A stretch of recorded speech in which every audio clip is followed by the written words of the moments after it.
Welcome back to the Michigan Business Beat, brought to you on the Michigan Business Network. I'm Chris Holman, coming to you from Studio B, which is basically the garden level of the Holman House.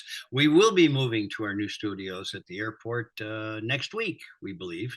But right now, we're going to kind of stay in town. We're going to go to Bath, Michigan, which is just north of Lansing. And we're going to talk with Michelle Lantz, the CEO of the Greater Lansing Food Bank.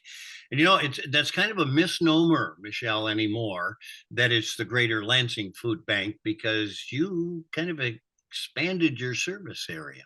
Yeah, we absolutely did. Thanks for having me on. We cover 7 counties actually, and we merged with Mid-Michigan Food Bank quite a few years ago. So we go all the way up to Clare County and all of the counties in between there and down to Ingham, Eaton, and Clinton. I think as what can be said about a lot of nonprofits is, as hard as you try, as hard as you work, as much as you expand, you never totally meet the need. You know what I mean? Yeah, absolutely. And that's increasing right now, of course, with inflation and the cost of food prices, along with the cost of all the other goods that a household has to pay for, gas to get to work, and housing itself, rent or mortgage, utilities. All of those costs we know are, the highest they have been in 40 years. So you're seeing like more people that weren't in the necessity zone come in and require your services. We're up about 15% over even last year. So we thought we had seen the worst of it during the pandemic as companies shut down and people were out of work. But now it's a completely different situation with inflation being so high. We are now seeing more people again coming out for food and other resources from our communities, simply because the inflation, they can't make ends meet at the end of the month. Yeah. All right. So let's talk about that, because some other things happened because of COVID, et cetera. A lot of people left the workforce, which even heightened the problem of getting people more. How are you contending with that? Mm-hmm. Well, you're right. A couple things are going on. The other situation, in addition to just people not being able to afford food right now, is the food supply chain itself is really shot. And that started during the pandemic, of course, with, shipping not being able to get in from other countries, the trucking shortage, the trucker shortage, and then factories being shut down for manufacturing food. So, farmers have only had a couple growing seasons since the pandemic. You can't plant a seed today and have it sprout tomorrow.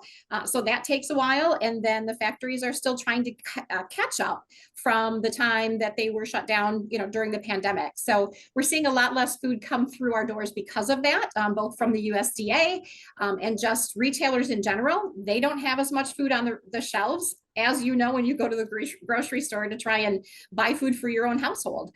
Not everything is on the shelf anymore like it used to be. Well, some of that supply chain, obviously, that's a bit of a problem too. How about the actual operation of your place and getting people in there to help? And of course, that leads us into that volunteerism. Yeah, volunteers are wonderful. They represent thousands of hours in our operation every single month. And we have, 5,000 volunteers every single year. So without them, we could not do the work that we do to turn the food around, get it repackaged and back out the door as quickly as possible so we can get it into the homes of the neighbors that are living right around us. Well, this is another piece of that, and that is corporations kind of taking up some of the slack, because a lot of CEOs that I deal with, they're saying, hey, this year we're going to, and it's something benevolent at the holidays. You had a great example of that, I think, with one of the mid-Michigan CPA firms here, Maner Costerisan. Yes, they were marvelous. They brought a team of volunteers in last week and helped us for about 3 hours package up food that we can send out right on our mobiles, pack up backpacks that we send out to school children, and to sort through food that comes in from either retailers or food drives, which are so critical this time of year, so that we can make sure that the food is safe, not expired, so that it is sanitized, and then we can get it right back out the door. Without them, we absolutely could not do this work. We distribute about 12 million pounds of food a year, and that is all touched in some way by volunteers. Wow, that is an amazing number when you think about it. So let's talk a little bit about that, because I think a lot of people don't realize how many health regulations you have on you. It's not just as easy as getting a dented can from Maner Corporation and handing it to someone. Correct. Yes. Even though we love the dented cans, if they're not on the seal, because we can, that certainly the food inside is safe at that point. But there's a lot of food safety regulations that are brought down from the USDA and from our own Feeding America that we have to abide by. And not just turn around food and get it right back out the door. Even things like, food can't be set outside. While it seems like that would be the best way to get it to maybe somebody who is homeless, it's just an unsafe way of going about distributing food. You don't know what animal comes by and licks that product or whatever it is.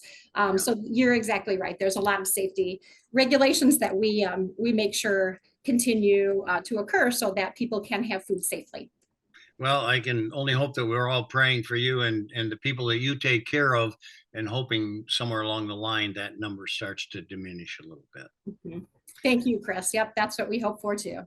Well, thank you for being with us, Michelle Lantz. She's the CEO of the Greater Lansing Food Bank, taking care of what seems like most of North America. Thanks for being with us. We appreciate it. Thanks, Chris.